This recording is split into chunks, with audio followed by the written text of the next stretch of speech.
Tonight on the 31 Nights of Halloween Horror. Have you ever found yourself watching a cheesy Italian zombie flick and asking yourself, why are there so many zombies in this movie? There are just too many to keep track of. They are all over the place. Or, why is there so much gross violence in this flick? I've never seen so many decapitations and throat ripping and bloody head explosions. It's just so vile. Or even, why is there so much nudity in this film? It's like they're contractually obligated to show some tits every 10 minutes or so. It's so gratuitous. Well, we have the perfect film for you. Revenge of the Dead. Well, what about a convoluted and nonsensical plot? Well, we decided to keep that. Tonight's movie, Revenge of the Dead.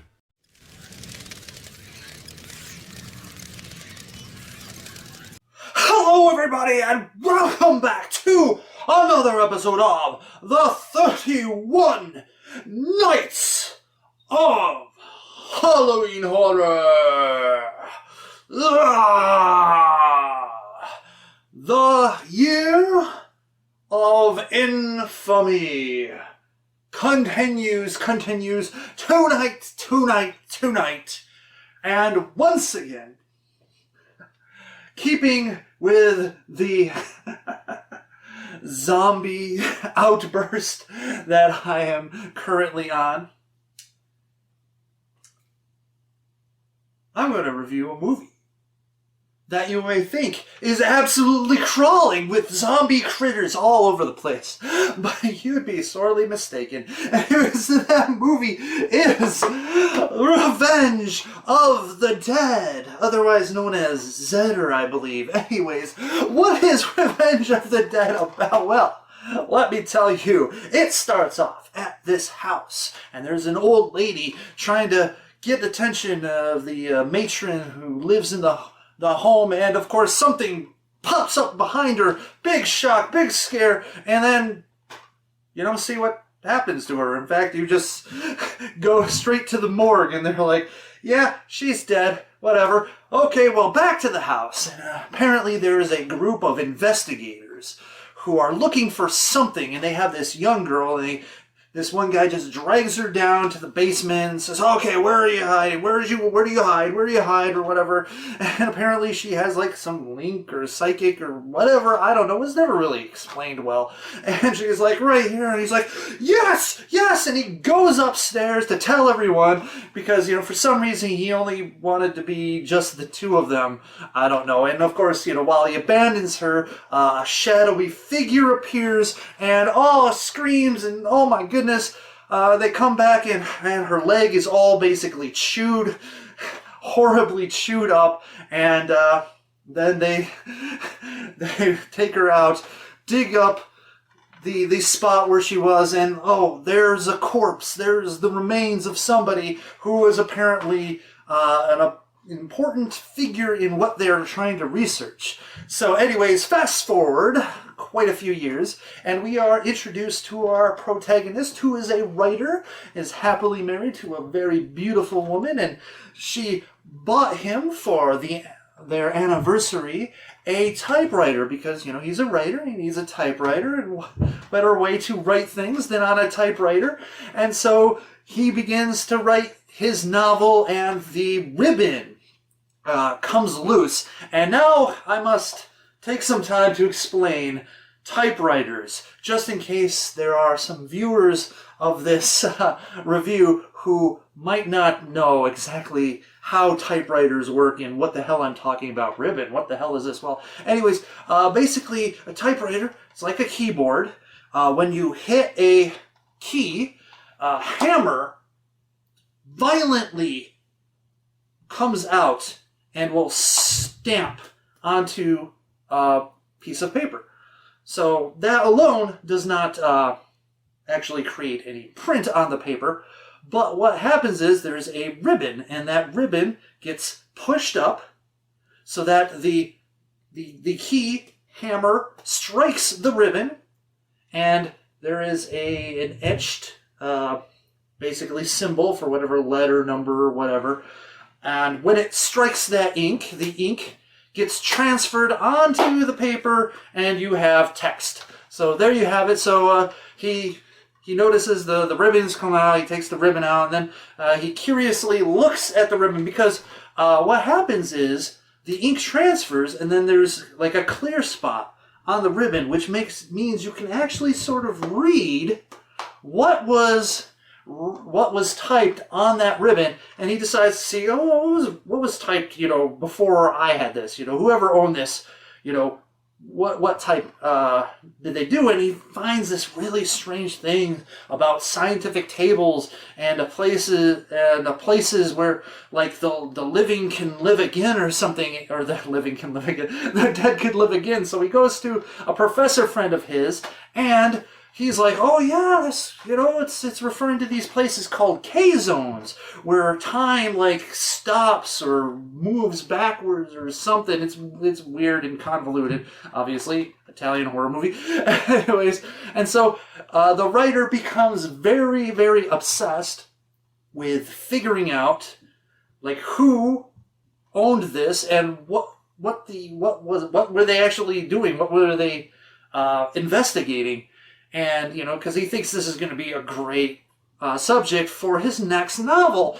And in the meantime, this group that was investigating that house and dug up those remains, well, they are continuing the investigation along with a woman who happens to have a prosthetic leg, as if maybe some sort of trauma happened to that person's leg quite a few years ago. And you would think, you would be traumatized by getting your leg gnawed by whatever thing that was that they never explained. But apparently she's like, no, I want to find out what's going on with everything. I don't know. Anyways, and they are basically taking up camp in this kind of complex that was near or on an abandoned camp area that a religious group used to frequent. And the author, the writer, kind of traces the typewriter back to a priest who happens to had led kids on retreats in that camp.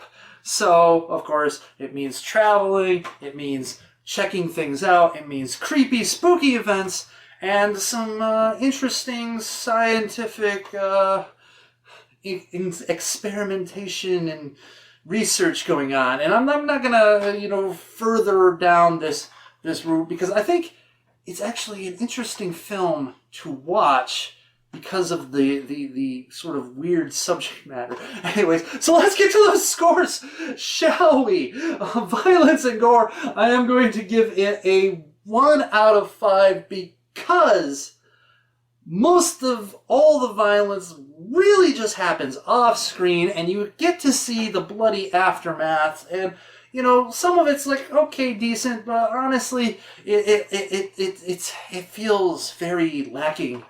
You want to see at least some throat ripping. You want to see someone getting their leg tore off. You want to see someone's head unscrewed or whatever.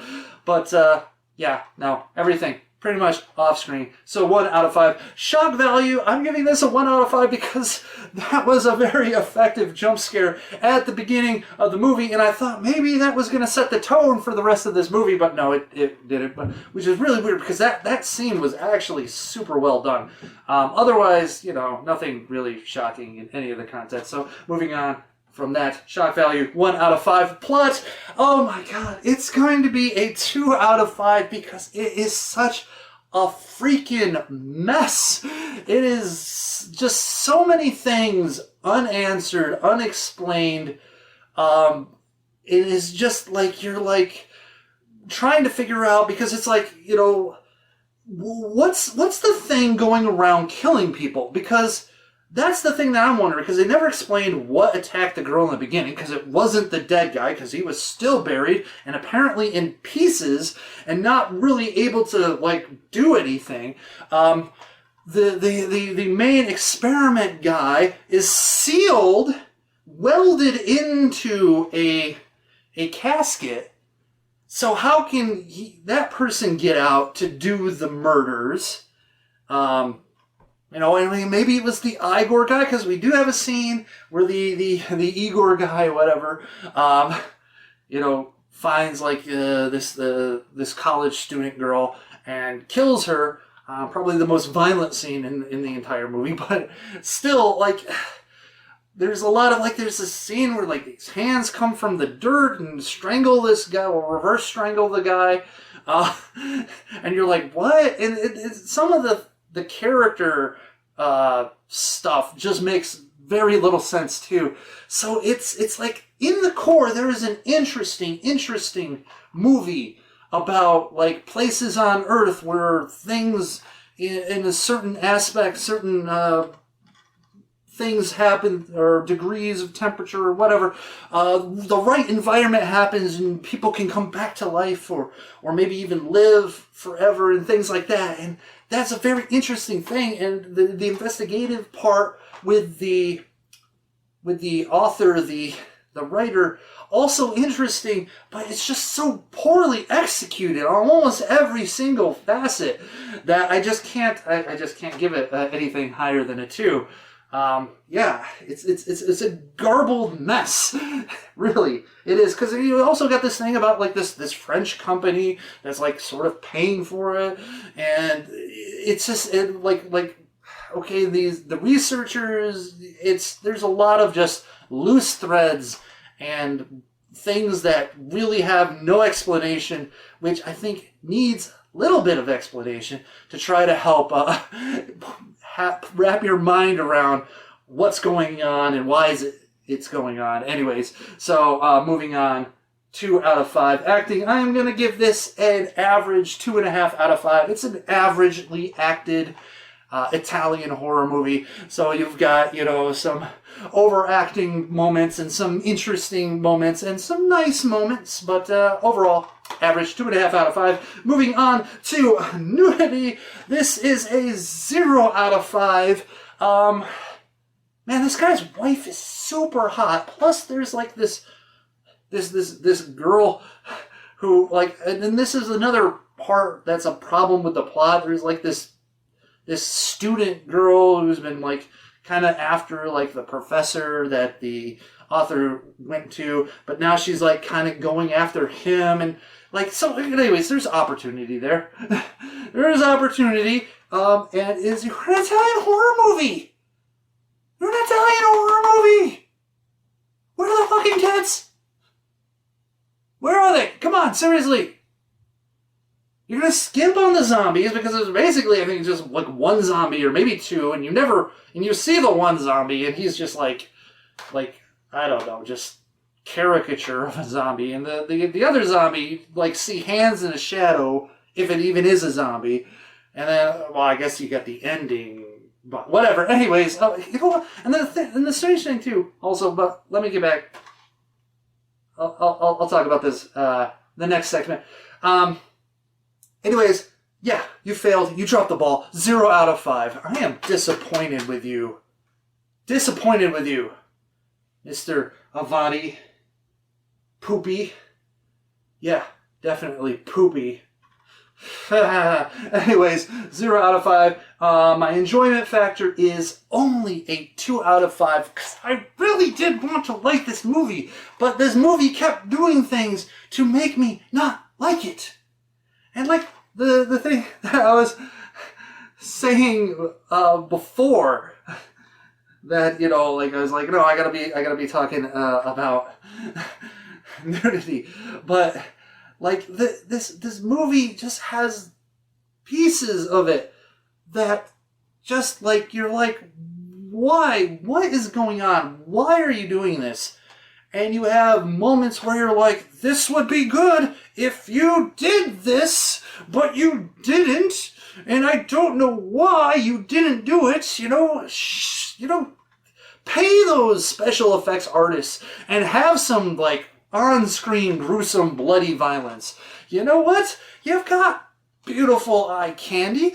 Utilize it. Sure, okay, a bikini for like 2 seconds. Oh my god, gee, what is. I mean, literally, there's a scene in the movie where the wife is naked in the bed, but she's got covers on, and there's an ample amount of time for her to like roll over and flop, or get out and go walk over or something. I don't know. Anyways, I'm just saying there's just so much disappointment in this movie that it's maddening, because there's a core to it that is interesting and could be awesome, and it just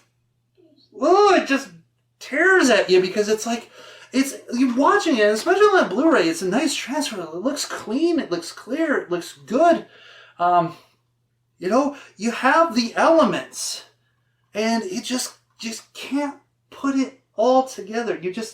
They just can't get it to be where it needs to be for me to be like, oh man, I am down for this. And so, yes, it's a very disappointing 2 out of 5, which leads to my overall impression, which is 1.5 out of 5.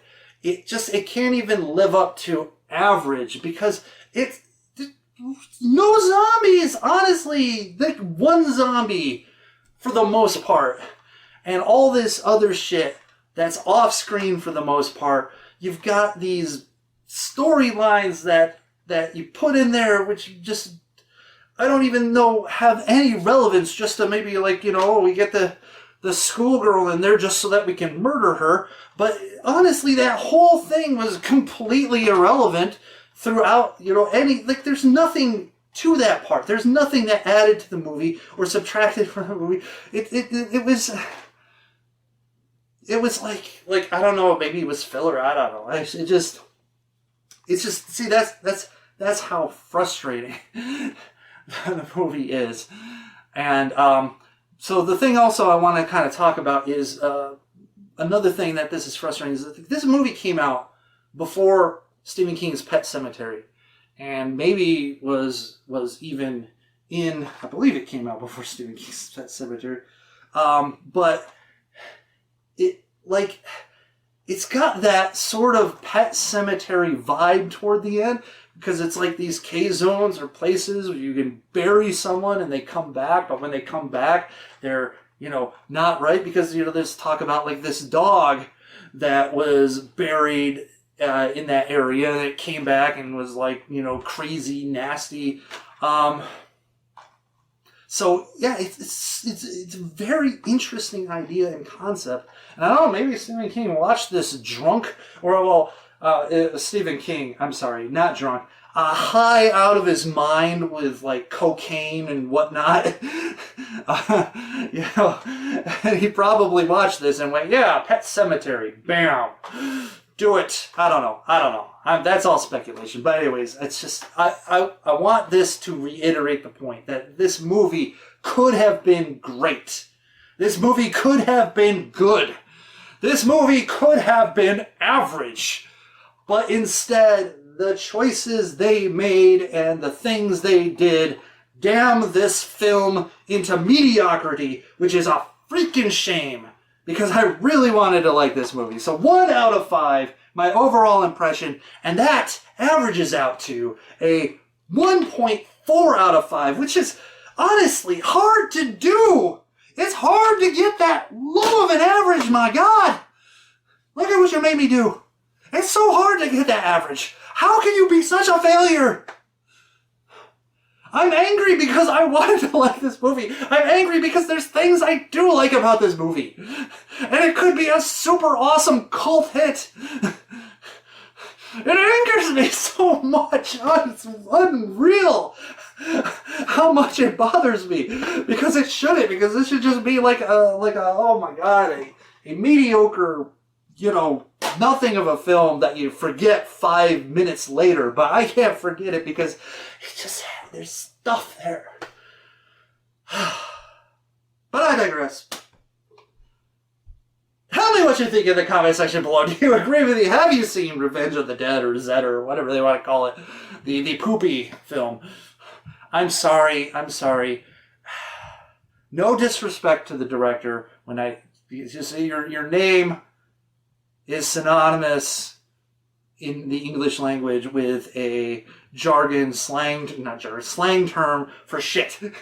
And anyways, I mean, at least you got to make a film, Mr. Avati. I mean, I haven't gotten the ability to do that yet, so, totally one up on, on me. Not even just one, probably 50 up on me. Well, anyways, that's it. Thank you for watching this episode of the 31 Nights of Halloween Horror. Zankoku rants about this movie. And as always, rate, comment, subscribe, ring bell, notifications, yada yada, bing bang boom, and stay scary internet. And until the next time on the 31 Nights of Halloween Horror. And remember, kids,